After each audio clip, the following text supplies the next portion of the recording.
talking about relationship, talking about domestic abuse and violence, etc. And we definitely want to hear your input on this because we're doing a workshop around this, you know.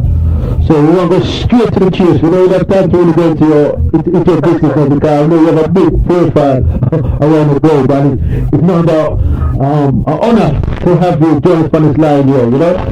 So we are taking liberties here and make you know, just come in front of us and make us know all this thing will work. Alright, let me just check that you're hearing me clear and loud. If you are, let me know, and then I'll be able to address the issues that you've just brought up.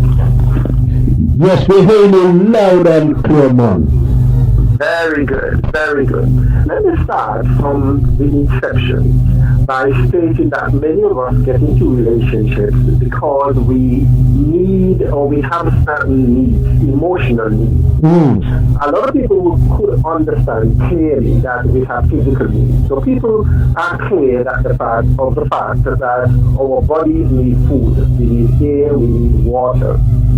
We need certain nutrients, you know. So physically, it's easy for people to understand that we are driven by physical needs. When the body doesn't have enough food, the Creator instituted certain instincts called hunger or thirst for water. What people don't fully understand, but yet all of us feel it, is that we have emotional needs. You know, and these emotional needs drive us to form relationships. Now, these are very crucial that within the relationship that these needs are met. You know, we have emotional needs such as we need to be acknowledged. We need to feel that someone loves us. We need to love someone, and we need to be loved. We need to feel needed. We need to be acknowledged. We need to be admired. We need, you know, all of these are hidden needs. Well, I shouldn't say hidden. I should say invisible needs. They are invisible needs that drive us. We need to feel safe. In fact, you know, these needs, if we don't get them fulfilled, it destabilizes us. You know, it's almost if we don't get food, we get hungry. And if we are hungry, we can't think. You know, they say a hungry man is an angry man. And eventually, you know, if it gets to the extreme, which we don't offer in this country, we may starve and eventually die. Similarly, if our emotional needs are not met, and there are many kinds of emotional needs, then we become irritated, we become frustrated, we could even get into depression. And people can suffer from mental illnesses because the emotional needs that we all have, all human beings have them, are not fully met and satisfied. But we get into relationships to have our emotional needs met, to be nurtured and to nurture someone, to appreciate and admire and be admired, to feel needed. We want to be able to be acknowledged, to be appreciated. And so in the context of a relationship, these needs should be met. However, sometimes in the relationship, not only are the needs not met, we could find ourselves in what's known as toxic relationships. Right. Dysfunctional relationships where our needs are not met, but yet we are being threatened, we suffer abuse, we get into all kinds of conflict, which is bad for the soul. So if you could imagine a starving person not getting food, or a person who is very thirsty, not getting water, but the water that they're drinking is dirty water. That is that threatens their physical. It poisons them rather than. But yet, that's the only water they have. In fact, that's a very good example, you know. That's a very good example, because what you're saying is that you know, we're looking for emotional needs, and even though it's like, you give an example of the water, you know, when you're thirsty, you know what I mean, you just want to drink, right? Yeah. And sometimes when you're so thirsty, you still drink any kind of water which is toxic to the body, you see, because you're craving for that, for the water. And what you're saying is that because you're craving for that intention, that emotional intention, right? Even though someone abuse you, you still want to crave for, and I see where you're coming back, you know. And hopefully that people see what you're saying there. But that's a good example. I like when you put that in the context of that. Yeah. Yeah, so we have to understand that there are times that some of us, and I'm going to make a similar point, is that, you know, there's so many things to say, you know, in terms of abuse. And abuse can come in many forms. And believe it or not, we are all capable of being abused and abusing people.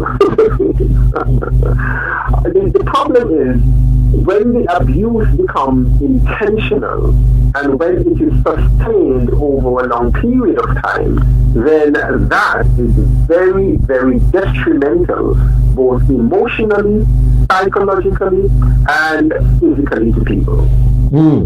Now, you know, there are lots of things to talk about here, Dougie, because not only the victim of the abuse needs to be identified and supported, the abuser and the perpetrator also have issues that need to be dealt with. A lot of times, even though we think of these abusers and perpetrators as demons from hell, they have certain dysfunctions that if we don't understand, then they are not addressed. And as a result of that, they cannot function as healthy human beings. We may even lock them up and throw them in jail, but that doesn't solve the problem. But let me jump in here, right?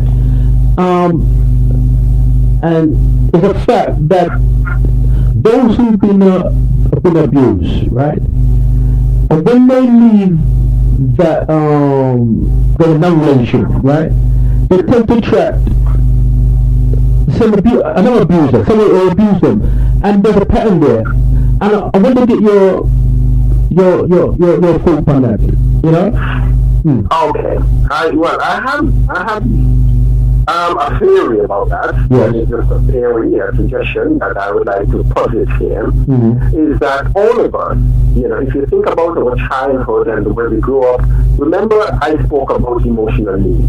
Yes. You know, let's just take a hypothetical example of a little boy or a young girl, a baby girl who grew up and you know, they need security, they need stability, they need attention, they need love, they need to be shown, touched, and all of these things are emotional needs that human beings, human babies need. Yeah. Let's just think about it, and I'm going to try and break it down for you. Now, let's just think of this child who is craving for attention, craving for her dad's attention, and there is no dad. You know, just imagine this. Or if there's a dad there, he doesn't have the ability or the capability of giving the child the nurturing that the child needs, the nurture, the attention, the security, the stability, the approval, the appreciation that the child craves for. Yeah.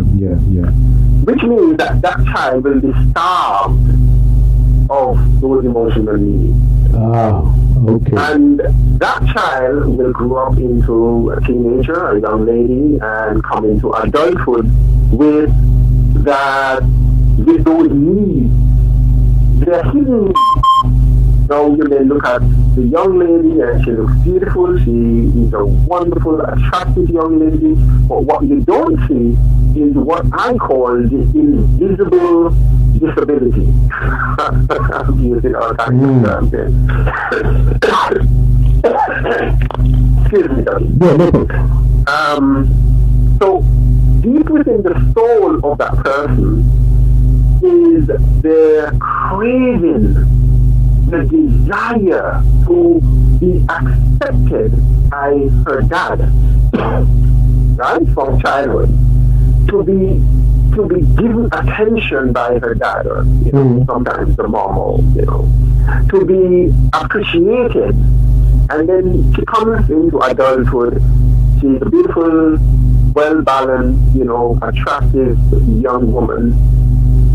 However, her soul hasn't been fed. Right. She's not healthy in that way. And what she does, what psychologically happens, is that she gravitates towards men who are similar to her dad, trying to fulfill the need that she has not had satisfied since childhood. So she attracts these what I would call unavailable men, emotionally unavailable men. Right.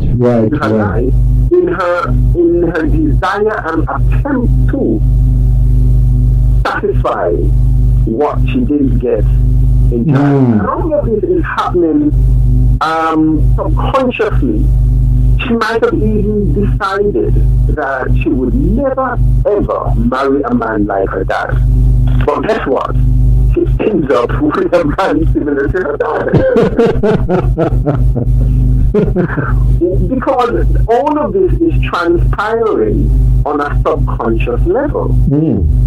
All her needs are still there. Sometimes, she may get involved with someone who looks wholesome on the outside, and then when she gets into the heart or the thick of the relationship, it turns out that that person either was abuser like her dad, or was even emotionally distant like her dad.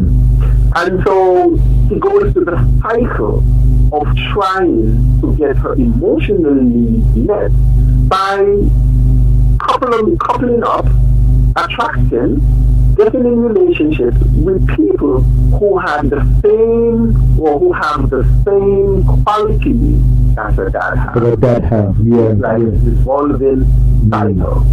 So, Dr. Love, because I'm going to ask you, the final question really is that how would one break the cycle? Because what you're saying, you're giving a good deep analysis, understanding, a good understanding, and what you're saying is really long. It comes from the subconscious and also from childhood. Yeah. So the question is, how would one, break the cycle of this kind of Well, there's several ways of breaking the cycle, none of which is quite easy. First of all, is to become aware of her emotional needs. That's important. Say it again so people understand what you're saying. Say that again, brother. Yeah. First of all, she has to become consciously aware of her emotional needs. And when she's aware of the need that she has, the drive, it's almost the starvation of her soul. What is she looking for, hungering for? Let me give you an example. When we were small, there was a guy who used to eat chalk. Now, I couldn't understand why this guy would eat chalk. He loved chalk. But as I grew up and I studied, and I found out that sometimes your body could lack certain nutrients. Okay. And because of the lack of that nutrient, it will drive the person subconsciously to eat things that would have that nutrient in. I even heard of a case where a pregnant woman used to eat clay. And that was simply because in clay there were certain minerals that's true, required. She just liked the taste of it, And you would know, and many of us know, and the women in the audience in the radio land would know that when you become pregnant, sometimes you have certain types of cravings. Yeah, it's true. Now, so we can understand physically how that happens. But similarly, our soul crave certain emotional nutrients. And that could drive you to do things that you would probably not ordinarily do if you were healthy and balanced. Right. Yes. I see the point. I see the point. Yeah. Okay. So again, you could have situations where people were abused when they were small, and because of that abuse, it drives them subconsciously into behavior as adults. Either they become abusers or they become vulnerable to people who would continue abusing them. So we have these dynamics that's going on here. And later on, I would try and talk about the different types of abuse. Many people are hot on what they call domestic abuse, which is physical abuse. Abuse really is basically threatening someone or carrying out violence on someone, whether emotionally, verbally, physically,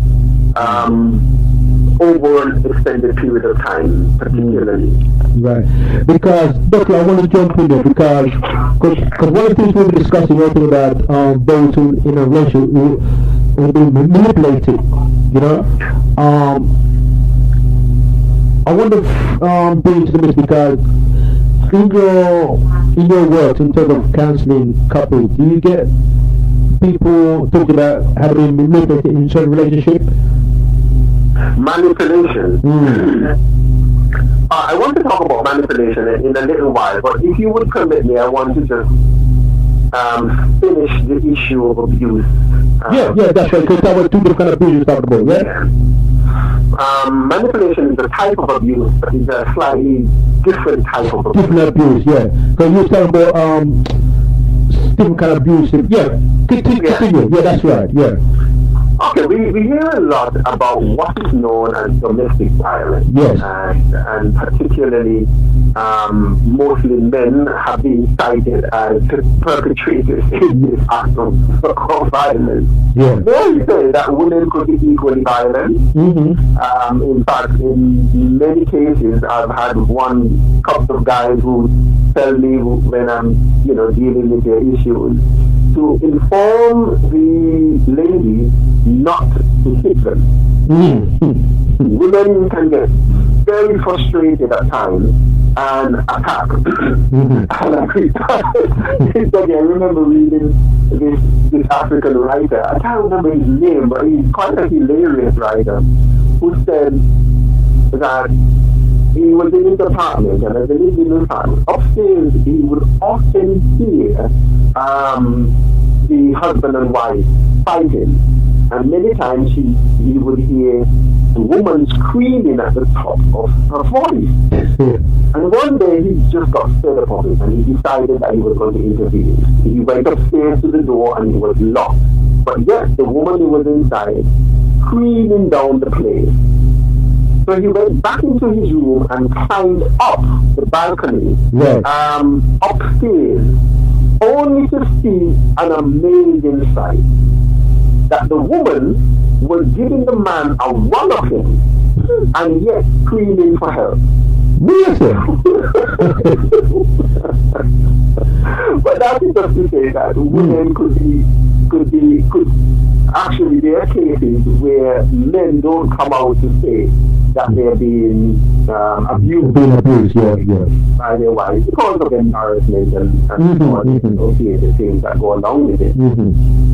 However, let's talk about violence, physical violence, domestic violence, they call it. So we have to understand that there is a cause and effect. And I am not in any way, shape or form suggesting that it is the right thing to do. No, none of it at all. There is no reason why people should become violent or physically attack their spouse. And it should not be tolerated in no way, shape or form. However, what we understand is that men get flooded, and I'm using the term flooded to mean they get steamed up and choked up and quicker than women. Women are also better in terms of using words than men. Right. So the weapon women use when they're in conflict with men is the language, words. And women can use words. Have you ever argued with a woman? If you argue with a woman, you could never win because they are so shrewd. I've come to a conclusion long ago, early in my marriage, I won't argue with my wife.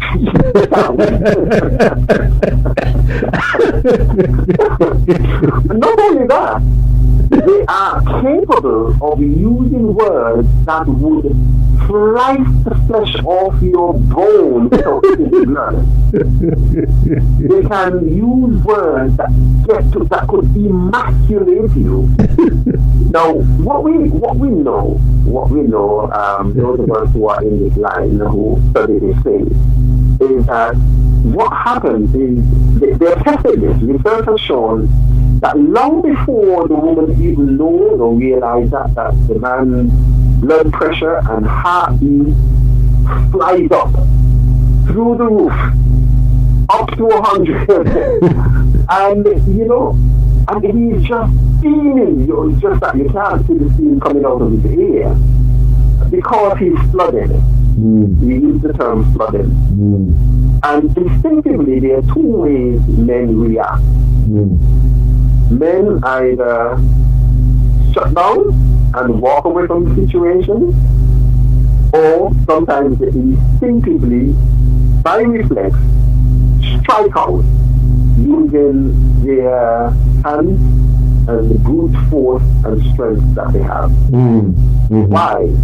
Because they're being attacked, or they feel, the mind, the brain feels as if it's being attacked. And this attack, he doesn't have any force. Sometimes you have a shield that you could, and there is probably this person who is pelting him with the arrows of words and emasculating him and saying things like, you're no man, why don't you man up, or something like that. And a lot of men get flooded, and I think they lash out. No, what? I'm not saying that it is right. Sometimes I've known of men who try to walk away from the situation, who try to go for a walk, and guess what? The woman follows him.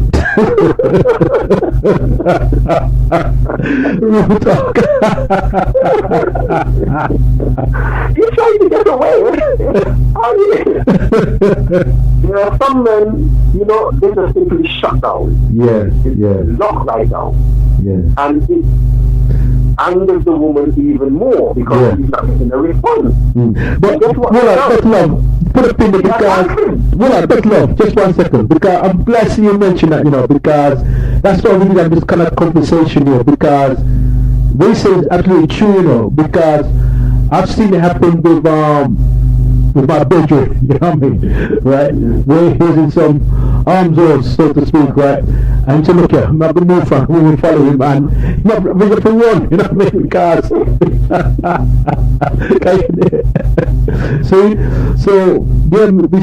I'm guessing you mentioned that, So what we have here is that, sometimes, like I said, the man shuts down, he's not talking, he's not responding, he feels of what we call an invisible stone wall, the woman can't get through, she gets frustrated and she attacks. And, sometimes some men, after being attacked like that, they respond. Well, and guess what? Guess who the police locked up? The man, The man. But that is not to say that it is right to physically attack. But it is also not right to be verbally abused. So now this is where I'm kind of differentiating different types of abuse. So we have physical abuse and there is verbal abuse. Verbal abuse, And verbal abuse could be just as deadly and dangerous and even more threatening than physical abuse.